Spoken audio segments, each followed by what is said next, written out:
Migraine തലവേദന ശരിക്കും ഉണ്ടോ അതോ തോന്നലാണോ?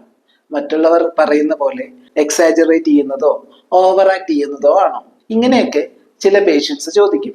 നമ്മുടെ ബോഡിയിൽ മെന്റലി ആൻഡ് ഫിസിക്കലി ഉണ്ടാകുന്ന ചില മാറ്റങ്ങൾ, അമിതമായ മെന്റൽ ടെൻഷൻ, ആങ്സൈറ്റി, മാനസികമായ ബുദ്ധിമുട്ടുകൾ, മെന്റൽ ആൻഡ് ഫിസിക്കൽ സ്ട്രെസ്, കുടലിന്റെ ആരോഗ്യ പ്രശ്നങ്ങൾ, ഗ്യാസ്ട്രിക് പ്രോബ്ലംസ്, തൈറോയിഡ് രോഗങ്ങൾ, PCOD പോലെയുള്ള ചില അസുഖങ്ങൾ, ഹോർമോണൽ ഇംബാലൻസ്, ലൈഫ് സ്റ്റൈലിൽ ഉണ്ടാകുന്ന ചില ബുദ്ധിമുട്ടുകൾ, ഫോർ എക്സാമ്പിൾ ഉറക്കം, ആഹാര രീതി, ഭക്ഷണം, ചെയ്യുന്ന ജോലി, ഇങ്ങനെ പല ഫാക്ടേഴ്സ് തലച്ചോറിനെയും നെർവ്സിനെയും എഫക്ട് ചെയ്യും. ഈ ടൈമിൽ ബ്രെയിനിലെ ബ്ലഡ് വെസൽസിൽ മാറ്റങ്ങൾ ഉണ്ടാവും. പെയിൻ പ്രൊഡ്യൂസിങ് ഹോർമോൺസ് കൂടുതലായി റിലീസ് ചെയ്യാം.